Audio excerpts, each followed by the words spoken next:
Hello everyone and welcome back. My name is Holiday Doc and this is the Friday Night Procast sponsored by Yoush Live. Welcome my guest host tonight. What's going on, guys? My name is CHEETO, and Doc brought me on to help out with the commentating. You know, I just kind of mosey around the community doing some commentating here and there. And I mean, you know, we're starting off on a Yemen hardpoint, and I do believe tonight we're going to have Webb versus Hysteria. This Webb roster is actually looking really strong, Doc. You know, they've got Levels, Lullaby, Forteami, and Ill. A bunch of players, they've been together since, honestly, I think it's the COD 4 era that about 3 of these 4 players have been together. So yeah, there's a lot of consistency. Yeah, Webb was stating last time that we had them on the Showmatch, as well as their Webb interview with ESN, that 2 of them are brothers and 1 of them is close friends that they've been going to school with for quite some time there. Interesting play by Level Webb. As he moved into the quarter, just tried to buy time and contest the point for a little bit. I'm not sure if he did anything substantial there, though. What do you think about that play? You know, I think the smoke grenades kind of helped give him a little bit of that, you know, sneaky effect. Not really, but like you said, he really didn't do much for his team other than hold it off for maybe about 2-3 seconds, yeah, which it looks like nothing too much. Yeah, I mean, they still got 15 seconds of hardpoint time, and they've successfully rotated to the next one. So, you know, maybe it was an effective play on his call, and we'll see some benefits from it as he actually misses someone purple there, but then he is going to get taken out by Lullaby with that B-23. Yo, the B-23 Akimbos, that's the first time I've seen that so far, but now they're moved up into the top of Treehouse, and Shillies comes in and just knocks him out of the park. And he wasn't really watching any doorways, and it looks like all of Team Webb is out of position right now, trying to fight back for that hardpoint. Yeah, definitely. You know, here we on board with Webb is he's actually got that B-23 picks up too. That gun is devastating, especially close range. That thing is just doing mad work. How do you think that gun will play out on LAN? You know, if we're seeing such a powerful secondary weapon to be utilized with the M8 and other single-shot AR rifles, what are the chances of that being, you know, kind of transitioned into a more primary weapon for close-quarter combat? I suggested, I know, especially from TEC Art, my team, my AR player uses it. And anytime he's the last one to clear a hardpoint, he'll clear it, no problem, because it's the one burst. Like, it Fios or not, doesn't matter. Well, so far we're seeing, you know, a different team come back into effect. We've got Webb, you know, positioning themselves very well on the top side of the map. We've got some off-put respawns as Forte is forced to position himself way back out of spot. They've got 3 or 4 members of the opposing team up rushing the hardpoint right now, and it looks like Webb's able to come in behind there with Level, and they both grab that B-23R kill, and they're just fighting inch for inch right now. Yeah, definitely. You know, way too many B-23Rs right now. Way too many. It's upsetting, honestly, to see this, because the gun just one burst everything, and it makes me sad. Especially it's right there. Lullaby just going to come up and clean it, and now we're going to see someone finally not use the B-23R in close quarters. And there it goes. It looks like Trend is going to take out Webb or Level as he was trying to push for that next hard point. But it looks like they've actually picked up a lot of points on that one, giving them a nice lead, and they've actually rotated to the next one. Yeah, so Lullaby for Webb was the last man on the positional or previous hardpoint. Trend just waiting and waiting. God, I can't talk tonight. Having a hard time, but Lullaby now on the respawn, defending the backside, looking for one. He's got Trend in front of him, lands that kill nicely. Webb, Lullaby also in the front of the hardpoint, and they've got 3 men deep inside there.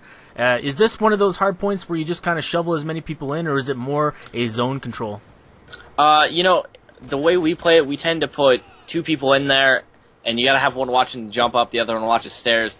But this map, or this hardpoint, to us, is all about the anchor. And if that anchor can hold that back spawn, which Webb is actually not doing right now, and you can see they've actually given up on the hardpoint. But if you can hold that back spawn right behind that middle room, then they really can't do anything unless they all push you and you all choke your gunfights.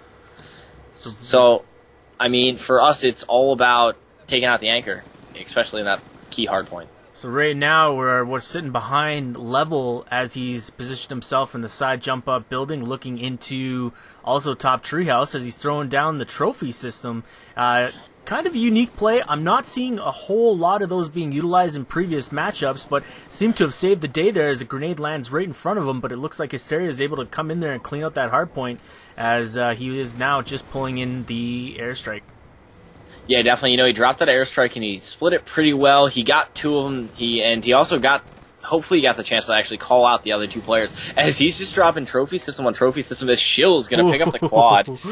That was a beautifully timed and placed airstrike there. It just blew everybody out of the water and just knocked Webb completely off guard. They're not able to do anything so far. Smokes, everything's coming out for this hard point. What do you think about this hard point as being kind of the game breaker for this map? Is just because utilized, or traditionally, it's utilized as the hard point where everybody calls in their score streaks.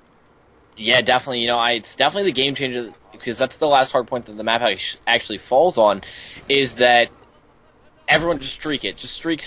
Just don't stop. Just keep blowing stuff up, and hopefully someone gets some points on it, and that's how people win in these close games. And it's definitely an interesting meta to Call of Duty, I think. I agree right there, as Forte fell off the map right before he almost got that kill, and they're transitioning back over to the center hard point. We got Trent picking up not one, but two off the hard point, pointing him into the addition of some score streaks. And Hysteria really kind of taking things off kind of point as well, because I expected Webb, with how they've been playing lately, to really come out super strong, especially against this relatively unheard of team Hysteria. I haven't really had the opportunity to talk to these guys much. Anything you can fill me in for on Hysteria? Honestly, no. Yeah. I have no idea. They're relatively unheard of to me, as I believe I've seen Webb play once, and they're a pretty strong team, and I definitely think they've got some potential, but relatively unheard of for both teams, honestly. I think we're going to see a lot of that come MLG Dallas with, I think, 150 teams signed up for Team Passes so far. We might have just a jumble of unknown teams and players come out of the woodwork. I definitely expect to see some major upsets for the qualifier. What do you think? Yeah, I definitely think, I've talked to a few teams about like the qualifiers and such, and every team that I've really talked to has given me the same response: is, yeah, we're going to let our worst player host. And it's going to suck. It's really going to suck for some of these qualifiers. And I'm not sure. I know they've been trying to lobby to change the qualifier from a best of 3 to best of 5.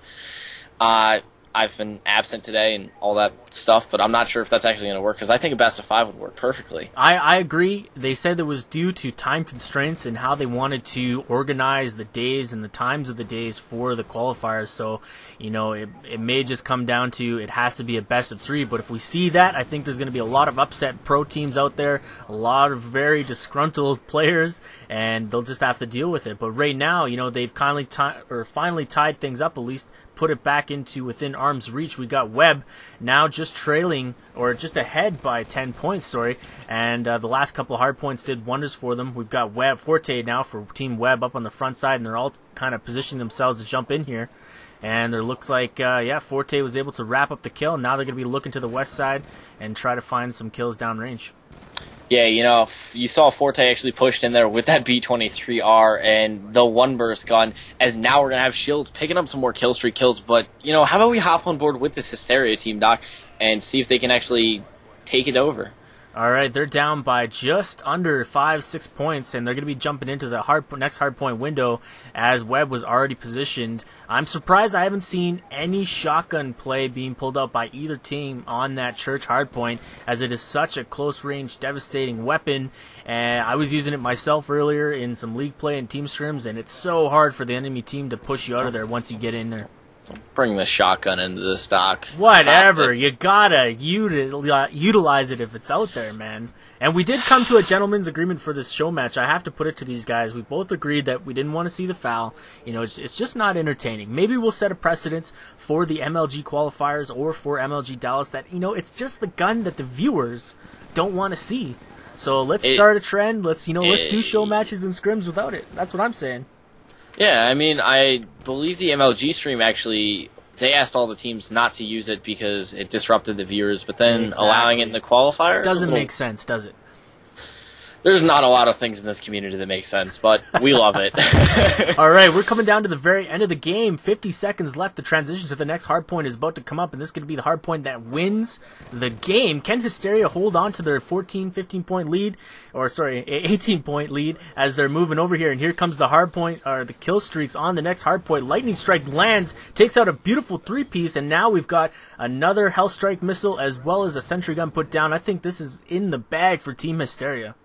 Yeah, definitely. You know, that one thing that really shocked me about that map was where Hysteria got all those kill streaks. Is I didn't see it. You know, I mean, they started off relatively slow, but towards the middle of the game, they had It's all crazy those amounts of kill defends, man. streaks. Those defends were coming up huge. Silly's landed himself on the previous church hardpoint. He was able to get 6 defend kills on that spot alone, and that put them in great shape for the next hardpoint to land those devastating score streaks. So, final round or point count on the round here is going to be 246 to 192. Good job, man. Yeah, definitely. Came down to that last hard point, but you saw that Hysteria took it away with those score streaks, and I didn't actually realize he picked up 6 defends on that single hard point, which is... That'll do it. That'll boost your streaks. That is crazy, but you see Enzo there with 37 kills. Yeah, that's a make or break point on that game. You know, the team that, you know, lands those kill streaks and makes them